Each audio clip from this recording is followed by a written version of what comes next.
Hello everyone. In today's video, we are going to deal with color of transition metal ions. You have studied electromagnetic radiations in standard level. The radiations which are associated with electric and magnetic fields perpendicular to each other and also perpendicular to direction of propagation are known as electromagnetic radiations. Many examples of electromagnetic radiations are there, like radio waves, X-rays, microwaves, ultraviolet radiations, infrared radiations, visible light. इनमें से हम visible light को यहाँ consider करते हैं. Visible light is comprised of 7 colors: V, I, B, G, Y, O, R. Violet, indigo, blue, green, yellow, orange, red. Here wavelength lambda 380 nanometer and here 750 nanometer. As we move from violet to red, wavelength of color increases. ठीक है. अब इस जो light के different colours होते हैं इनको हम किस प्रकार से ऑब्जर्व करते हैं? What is the mechanism behind it? Example की मदद से हम यहाँ पे एक्सप्लेन करेंगे. ठीक है. तो देखिए, most of the transition metal ions are colored in both solid state and in solution state. Mechanism क्या रहेगा? Reason हम यहाँ explain करेंगे. Let us consider the example of TiH2O 6 times 3 positive. Central atom कौन सा है यहाँ पे? Ti3 positive. These water molecules are considered as ligands. Ligands are the species which donates electron pair to central metal atom or ion. अब यहाँ Ti का configuration क्या रहेगा? ट्रांजिशन मेटल है. कॉन्फ़िगरेशन हम लिखेंगे outermost 4s2 3d2. Then Ti3 positive करते समय कितने इलेक्ट्रॉन्स लॉस होंगे? Obviously 3 electrons. बचेगा क्या? Configuration 3d1. Now see, this d subshell contains only 1 electron. d subshell में मैक्सिमम कितने इलेक्ट्रॉन्स accomodate हो सकते हैं? 10 electrons can be accommodated, but here only 1 electron is present. Therefore, first reason behind the formation of color compound is presence of incomplete N-1d subshell. N-1d subshell incomplete जहां होता है, generally ऐसे metal ions coloured पाए गए हैं. First reason. ना second reason कौन सा रहेगा? अब यहाँ d सबशेल है, only 1 electron is present. d subshell contains 5 orbitals. इन 5 ऑर्बिटल्स में एक इलेक्ट्रॉन को हम यहाँ अरेंज करेंगे. अनपेड इलेक्ट्रॉन हमें मिल गया. इसी अनपेड इलेक्ट्रॉन के कारण ये ट्रांजिशन मेटल आयन कलर्ड होता है. Therefore, second reason, presence of unpaired d electrons. Third reason कौन सा रहेगा? देखो जरा. अब देखिए क्या हो रहा, इस ट्रांजिशन मेटल आयन में जब वो फ्री रहता है, किसी के साथ जुड़ा नहीं रहता, उस समय क्या होता? ये पांचों d ऑर्बिटल्स की एनर्जी सेम रहती. देखिए मैकेनिज्म यहां एक्सप्लेन कर रहे हैं. ये 5 d ऑर्बिटल्स है, सबकी एनर्जी सेम रहती है, इसलिए इन्हें डीजेनरेट ऑर्बिटल्स कहते हैं। बाद में जब ये लिगेंड्स के साथ जुड़ते हैं, आइदर वाटर रहेगा जो कि सॉल्यूशन स्टेट में रहता है, या कोई कॉम्प्लेक्स बनता है तो डिफरेंट लिगेंड्स में भी देयर, उस समय क्या होता, इन मेटल आयंस के डी इलेक्ट्रॉन्स और लिगेंड्स में रहने वाले इलेक्ट्रॉन्स में रिपल्शन क्रिएट होता, जिसके कारण इन डी ऑर्बिटल्स की एनर्जी बढ़ जाती। इस प्रकार से हायर एनर्जी लेवल पे चले जाएगी, ना थोड़ी सी बढ़ती है, ठीक है। इसके बाद लिगेंड्स और मेटल आयन के करीब आते हैं, उस समय लिगेंड्स के इलेक्ट्रॉन्स और ये डी ऑर्बिटल में रहने वाले इलेक्ट्रॉन्स में रिपल्शन और भी ज्यादा बढ़ता है, जिसके कारण ये 5 डी ऑर्बिटल्स ऐसे 2 सेट्स में डिवाइड होते हैं। 3 डी ऑर्बिटल्स लोअर लेवल में चले जाते हैं, D X Y, D Y Z, D Z X, और 2 D orbitals higher energy level को ऑक्यूपाई करते हैं। This is known as crystal field splitting. This part is included in coordination compounds. Crystal field theory में ये दिया गया है, तो इसे हम कहते हैं crystal field splitting, ठीक है। अब ये जो इलेक्ट्रॉन है यहाँ है लोअर एनर्जी डी ऑर्बिटल्स में, ठीक है। उसके बाद क्या होगा, जब भी हम इस ट्रांजिशन मेटल कंपाउंड को विजिबल रीजन में रखेंगे, व्हाइट लाइट में रखेंगे, साथ में से किसी एक वेवलेंथ को ये इलेक्ट्रॉन एब्सॉर्ब करता, किसी एक कलर को ये इलेक्ट्रॉन एब्सॉर्ब करता, जिसके कारण इसका एनर्जी कंटेंट बढ़ता and it goes to higher energy D orbital, मतलब यहां से हायर एनर्जी डी ऑर्बिटल में चला जाएगा ये इलेक्ट्रॉन, जिसको हम यहां लिखेंगे। ये इलेक्ट्रॉन यहां से यहां चला गया, this is called D D transition. और जहां डी डी ट्रांजिशन पॉसिबल है वही जनरली कलर दिखाई देता, देयरफॉर थर्ड रीजन कौन सा रहेगा, डी डी ट्रांजिशन, ठीक है। फोर्थ रीजन कौन सा रहेगा देखते हैं। अब क्या होगा, ये electron lower energy D orbital से हायर एनर्जी डी ऑर्बिटल में चला गया, इसको ग्राउंड स्टेट कहोगे जहां इलेक्ट्रॉन की एनर्जी कम रहती है। This is said to be excited state, जहां इलेक्ट्रॉन की एनर्जी ज्यादा रहती है। Remember well, excited state is always unstable, इसलिए इलेक्ट्रॉन यहां ज्यादा समय नहीं रहता है, it immediately comes back to its ground state, and while coming back to its ground state it emits its excess of energy in the form of color.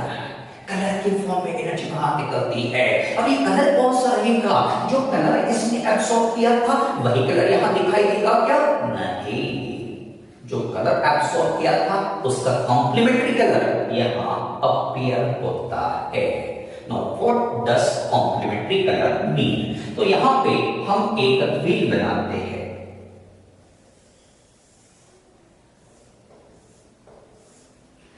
V B G Y O R, इसको हम colour wheel या मुंशिल भी कहते हैं।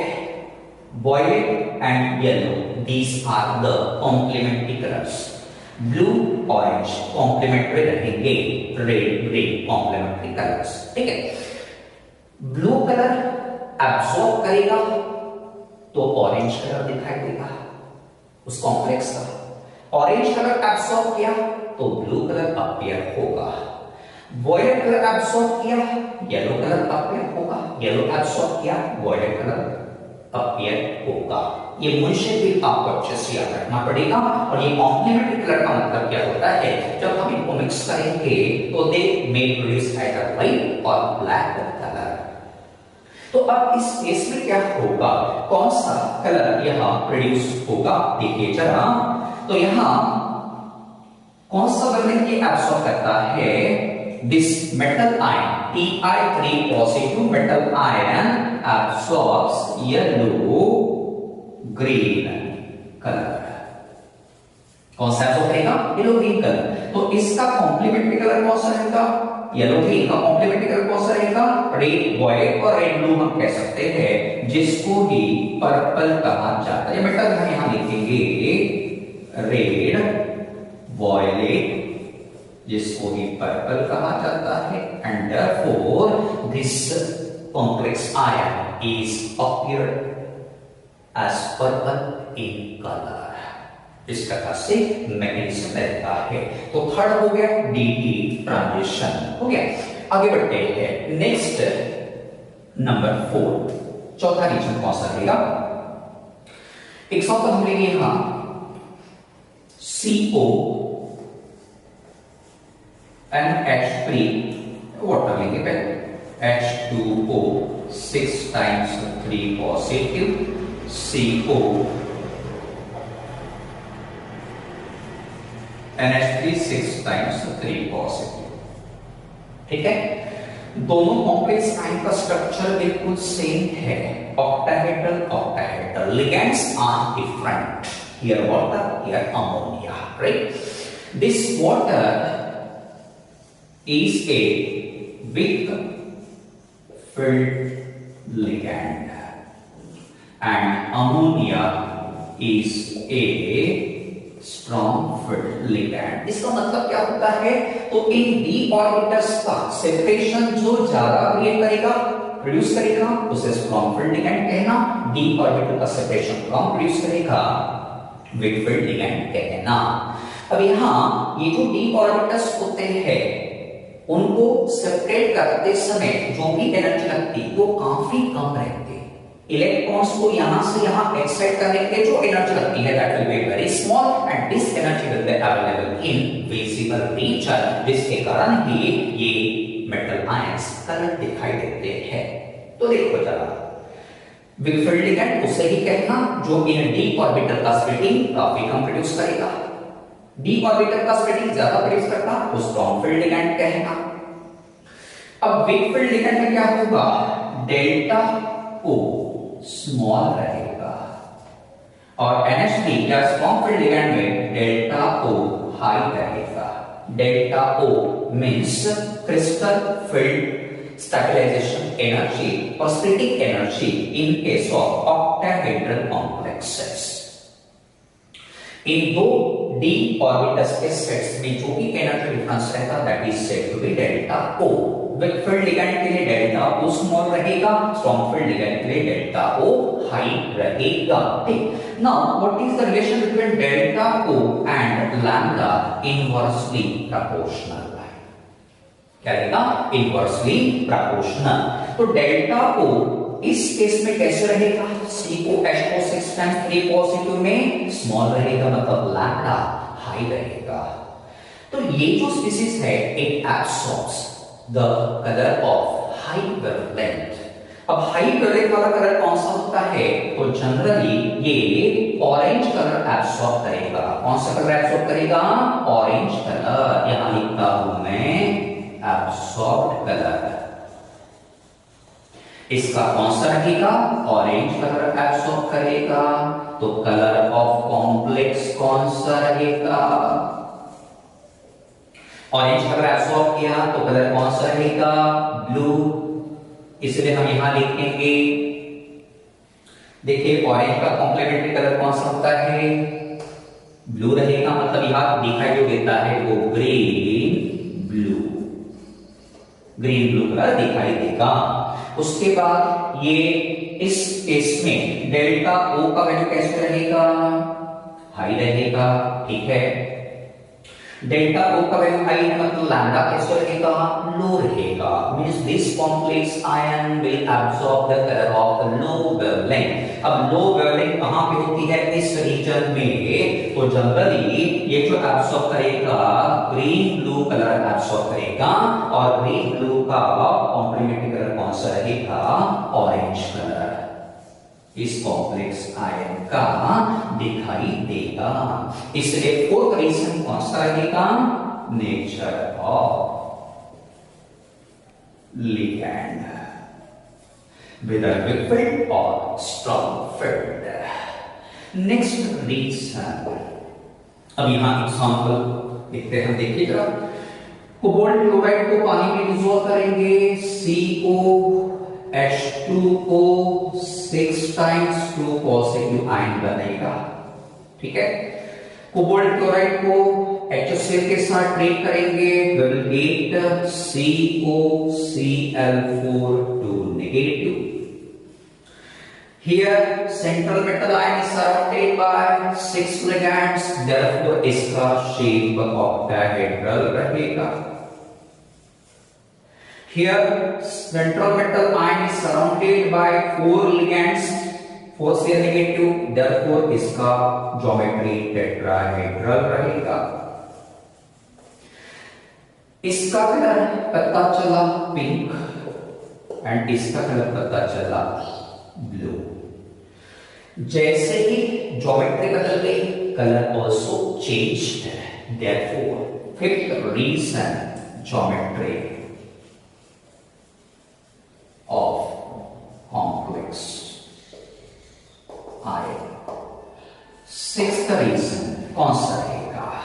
थोड़ा यहां लिखना पड़ेगा। सिक्स्थ रीजन कौन सा रहेगा? देखिए जरा, MnO4 नेगेटिव आयन हम लेते हैं, KMnO4।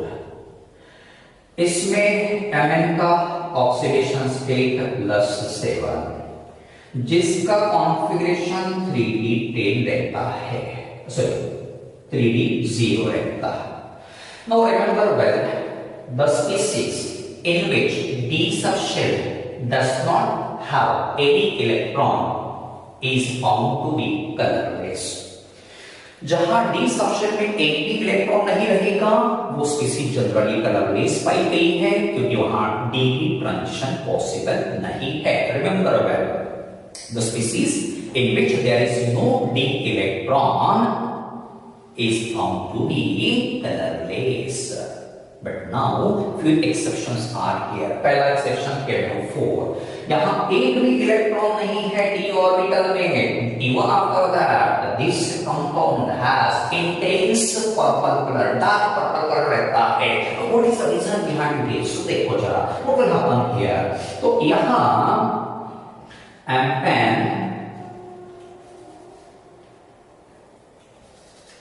MnO4 नेगेटिव जो रहता आयन, उसका स्ट्रक्चर हम बनाएंगे MnO नेगेटिव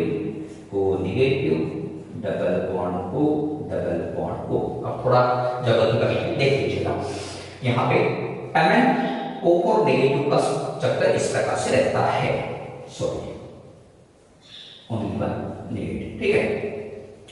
अब इससे क्या होता है एग्जैक्टली, ये ऑक्सीजन के p ऑर्बिटल में जो इलेक्ट्रॉन है वो स्पॉन्टेनियसली मैग्नीज की तरफ ट्रांसफर होता है। मैग्नीज्म थोड़ा सा डिफरेंट है। यहाँ पे ऑक्सीजन के p ऑर्बिटल में रहने वाला इलेक्ट्रॉन कहां जाता है? मैग्नीज के एम्प्टी d ऑर्बिटल में जाता है, जिसके कारण ऑक्सीजन का स्टेट -2 से -1 हो जाता और Mn+7 का स्टेट Mn+6 हो जाता, ठीक है। तो यहां voluntary momentary spontaneously electron is transferred from oxygen to central metal atom और आयन। अब इलेक्ट्रॉन ट्रांसफर हुआ, इलेक्ट्रॉन का नेगेटिव चार्ज रहता, इसलिए हम कहेंगे कि हियर चार्ज इज ट्रांसफर्ड, जिसको हम कहेंगे चार्ज ट्रांसफर ट्रांजिशन। क्या कहेंगे? Charge transfer transition. और इसी चार्ज ट्रांसफर ट्रांजिशन के कारण यहां कलर डेवलप होता है, इंटेंस पर्पल कलर रहता है। This is and therefore sixth reason is here charge transfer transition, sixth reason। इसके अलावा और भी 2-4 एग्जांपल्स है, जैसे potassium dichromate orange red colour रहता, same reason. Potassium chromate dark yellow colour रहता, cuprous oxide red in colour, nickel dimethyl glycoside pink in colour, और इन सभी कलर के बीच सेम रीजन रहेगा, कौन सा? Charge transfer transition. हो गया। उसके बाद एक लास्ट पॉइंट यहां इसके करता हूं, देखिए जरा, number of d electrons is inversely proportional to delta O and delta O is inversely proportional to lambda। तो लास्ट पॉइंट क्या कहता है, देखो जरा, जैसे ही सेंट्रल मेटल एटम और आयन में डी इलेक्ट्रॉन की संख्या बढ़ेगी, डेल्टा ओ का वैल्यू कम होगा, लैम्डा इंक्रीजेस। मतलब जो भी कलर एब्सॉर्ब होगा उसका कलर या उसका वेवलेंथ धीरे धीरे बढ़ते जाएगा। और इस प्रकार से हम कहेंगे कि colour of transition metal ion also depends on number of d electrons।